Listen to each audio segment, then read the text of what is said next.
बऱ्याच वेळा तुम्ही नोटीस केलं असेल की आंघोळ करताना काही जणांना लघवी करण्याची इच्छा निर्माण होते आणि अशामुळे बऱ्याच जणांना असं वाटतं की आपल्यामध्ये काही कमजोरी वीकनेस आहे का, किंवा किडनी संबंधित कुठली समस्या आहे का, किंवा आपल्याला इतर काही आजाराचं तर हे लक्षण नाही ना, असे बरेचसे प्रश्न तुमच्या मनात आले असतील. परंतु यामागे खरं कारण काय आहे? हे नैसर्गिक आहे का? यामागे सायंटिफिक रिफ्लेक्स आहे का, किंवा खरंच एखाद्या आजाराचं हे लक्षण आहे का? आपल्या शरीरातील प्रत्येक प्रतिक्रियामागे काही ना काही विज्ञान दडलेलं असतं आणि ह्या सर्व गोष्टी आपलं शरीर संतुलित ठेवण्यासाठी, बॅलन्समध्ये ठेवण्यासाठी, निरोगी ठेवण्यासाठी उपयुक्त असतं. आजच्या व्हिडिओमध्ये आपण, जर तुम्हाला आंघोळ करताना लघवीला होत असेल तर यामागे काही नैसर्गिक प्रक्रिया आहे का, आपल्या शरीराची काही रिफ्लेक्स आहे का, किंवा खरंच कुठल्या आजाराचं हे कारण आहे का, याबद्दल सविस्तर माहिती बघणार आहोत. तेव्हा व्हिडिओ शेवटपर्यंत नक्की पहा. नमस्कार, मी डॉक्टर सविता रांगेवार. माझ्या युट्यूब चॅनलमध्ये तुम्हा सर्वांचं पुन्हा एकदा स्वागत आहे. मी माझ्या चॅनलवर आयुर्वेदातील सिद्धांत तसेच काही औषधी वनस्पतींबद्दल माहिती सांगत असते, जे आपण काही आजारांवर घरगुती उपाय म्हणून यूज करू शकतो. तसेच काही आजारांवर घरगुती उपाय आणि आयुर्वेदिक औषधांबद्दल माहिती सांगत असते. जर तुम्ही माझ्या चॅनलवर नवीन असाल तर चॅनलला सबस्क्राईब करा, जेणेकरून भविष्यातील माझे व्हिडिओ तुम्हाला सहजासहजी बघायला मिळतील.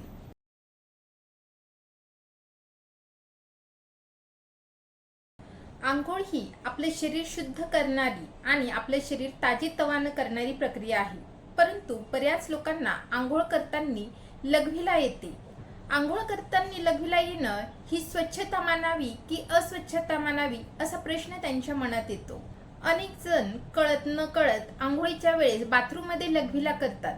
मग बरेच जण इंटरनेटवर सर्च करतात की आंघोळ करताना लघवीला होण्याचे असे दुष्परिणाम आहेत, हे आजाराचं लक्षण आहे, त्या आजाराचं लक्षण आहेत. परंतु ह्या सर्वांमागे नेमकं खरं कारण काय आहे, हे आपण आजच्या व्हिडिओमध्ये जाणून घेणार आहोत. तर आता आपण बघूयात की आपल्याला आंघोळ करताना लघवीला होते, ह्याच्या मागे काय काय कारण आहेत, किंवा हे नॅचरल आहे का, की हे एखाद्या आजाराचं लक्षण आहे. तर आंघोळ करताना लघवीला होणं हे अगदी नॅचरल आहे, सामान्य आहे. यामागे बरीचशी कारणं असू शकतात. तर सगळ्यात पहिलं कारण म्हणजे मूत्राशय आणि त्याच्याशी रिलेटेड असलेल्या नसा, त्यांचं कनेक्शन. जेव्हा आपण आंघोळ करतो तेव्हा थंड पाण्याने किंवा गरम पाण्याने आंघोळ करतो. सहसा जेव्हा आपण थंड पाण्याने आंघोळ करतो तेव्हा मूत्राशय म्हणजे आपल्या ब्लॅडरच्या ठिकाणी ज्या असलेल्या नस असतात त्या आकुंचित पावतात. मग त्यांना असा सेन्स होतो की आता आपल्याला ब्लॅडर रिकाम करायची वेळ आली आहे. मूत्राशयाच्या म्हणजे ब्लॅडरचे स्नायू हे आकुंचित पावल्यामुळे आपल्याला लघवी करण्याची इच्छा निर्माण होते.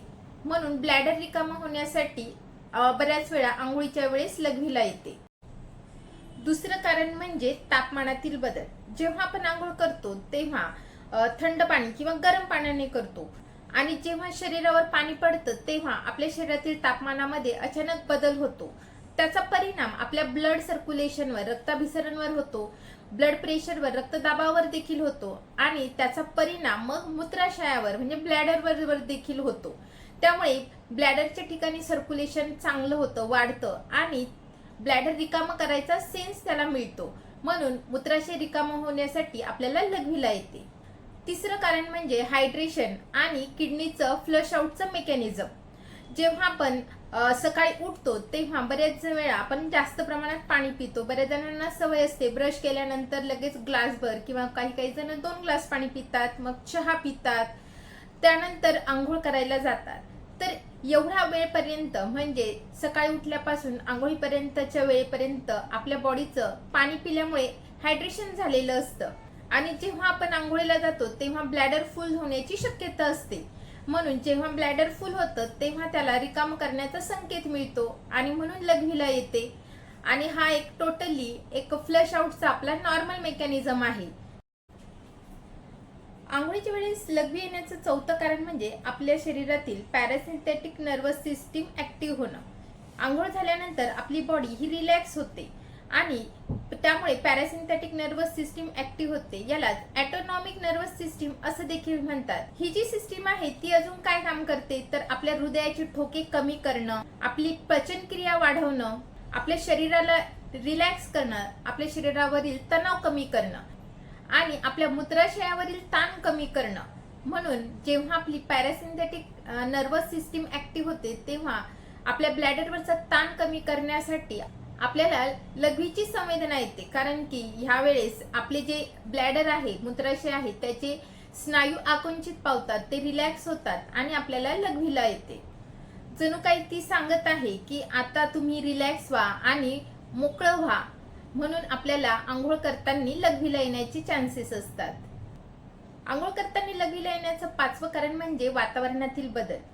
जास्त करून आपल्याला थंडीमध्ये याचे अनुभव जास्त येतात, कारण की जेव्हा थंड वातावरण असतं किंवा थंड पाण्याने जेव्हा आपण आंघोळ करतो तेव्हा आपल्या बॉडीतील सिस्टीम ही जास्त ऍक्टिव्ह होते आणि आपले जे ब्लॅडर आहे ते लवकर रिकामं होत असतं. म्हणून उन्हाळ्याच्या पेक्षा थंडीच्या दिवसांमध्ये अशी घटना वारंवार होते. आता आपण बघूयात की यामागे आयुर्वेदाचा काय दृष्टिकोन आहे. आपण आंघोळ करतो ही वेळ कशी सकाळची असते आणि सकाळची वेळ ही अपान वायूची सांगितली आहे. अपान वायूचं काम काय आहे तर मलमूत्र यांचं विसर्जन करण्याचं काम आहे. म्हणून आपल्याला बऱ्याच वेळा आंघोळीची वेळ आणि मलमूत्र विसर्जनाची वेळ एक होऊ शकते. दुसरं म्हणजे जेव्हा आपण आंघोळ करतो तेव्हा फक्त शरीराची बाहेरूनच स्वच्छता नसते, तर आपली आतमधून स्वच्छता करणं गरजेचं असतं. म्हणून बऱ्याच वेळा आपल्याला आंघोळ करताना लघवीला येऊ शकते. आणि जर तुम्हाला आंघोळ करताना लघवीला येत असेल तर बऱ्याच जणांना हे अस्वच्छता वाटते, परंतु असं न करता म्हणजे लघवीचा वेग थांबून ठेवू नका. जर तुम्ही लघवीचा वेग अशा वेळेस थांबवत असाल तर हार्ट अटॅक सारख्या समस्या भविष्यामध्ये उद्भवू शकतात. म्हणून जेव्हा तुम्हाला लघवीचा वेग आला तेव्हा लघवीला जाणं गरजेचं आहे. आणि आंघोळ करताना लघवीला येत असेल, असं वारंवार होत असेल तर आपलं बाथरूम स्वच्छ ठेवणं गरजेचं आहे. त्यानंतर आपले कपडे देखील स्वच्छ ठेवणं गरजेचं आहे. जर आपल्या घरातील लहान मुलं आणि वयोवृद्ध लोक सेम बाथरूम यूज करत असतील तर बाथरूमची स्वच्छता ठेवणं गरजेचं आहे. आंघोळ करताना लघवीला येण्याच्या मागे अजून दुसरी गोष्ट म्हणजे काही आजाराचं कारण असतं का तर अजिबात नाही. यामागे कुठल्याही आजाराचं कारण नाही. परंतु जर तुम्हाला लघवी करताना जळजळ होत असेल, वारंवार लघवीला होत असेल, लघवी करताना वेदना होत असतील, तेव्हा मात्र काळजी करण्यासारखी गोष्ट आहे. तुम्हाला युरिन इन्फेक्शन असण्याची शक्यता आहे, किडनी स्टोन असण्याची शक्यता आहे. जर वारंवार असं होत असेल तर तुम्ही आपल्या जवळच्या वैद्यांना भेटू शकता. आंघोळ करताना लघवी होण्याच्या मागे 2 गैरसमज बघितले जातात, जसं की काही आजाराचं कारण आहे का तर नाही. आणि दुसरं म्हणजे यामागे आपल्या शरीराची कमजोरी आहे का तर कमजोरी तर अजिबातच नाही. हे स्नायूंचा एक आपल्या रिफ्लेक्स आहे, जो नॅचरल रिफ्लेक्स असतो. जेव्हा स्नायूंवरचा ताण कमी होतो ते आकुंचित पावतात आणि ब्लॅडर रिकामा होण्याचा संकेत मिळतो, म्हणून लघवीला होण्याची शक्यता वाढते. जर असं वारंवार होत असेल, जर तुमच्या मुलांना किंवा वयोवृद्ध लोकांना अशी गोष्ट वारंवार होत असेल तर आंघोळीच्या आधी लघवीला जाण्याची सवय लावा. बरेच वेळा लहान मुलं लघवीला आलेली असताना देखील खेळण्याच्या नादामध्ये किंवा इतर गोष्टींमुळे दुर्लक्ष करतात. म्हणून आपल्याला जे नॅचरल संकेत आलेले असतात त्याकडे दुर्लक्ष करू नका. आणि लघवी करणं ही एक सामान्य प्रक्रिया आहे. त्यामुळे आपल्या शरीरातील जे टॉक्झिन्स असतात, विषाक्त तत्वे असतात, ते युरिन मार्गे आपल्या शरीराच्या बाहेर टाकले जातात. म्हणून लघवी होणं ही चांगली गोष्ट आहे. जेव्हा आपल्याला व्यवस्थितरित्या लघवी होते तेव्हा आपला रक्तदाब देखील नियंत्रित राहतो. जेव्हा कुठलाही त्रास न होता लघवी होते तेव्हा आपल्या शरीरातील बॉडी फ्लुइड आणि हायड्रेशन मेंटेन राहायला देखील मदत होते. आणि व्यवस्थित लघवीला होणं म्हणजे आपल्याला UTIचा धोका नाही. आता तुम्हाला समजलं असेल की आंघोळ करताना जर तुम्हाला देखील लघवीला येत असेल तर त्यामागे कुठलाही आजाराचं कारण नाही किंवा कुठलीही कमजोरी नाही, तर यामागे एक आपल्या शरीराचा हेल्दी आणि स्मार्ट रिफ्लेक्स आहे. पुन्हा भेटूयात अशाच एका इंटरेस्टिंग व्हिडिओमध्ये. तोपर्यंत हेल्दी खा, हेल्दी रहा, आयुर्वेदाला जवळ करा. धन्यवाद.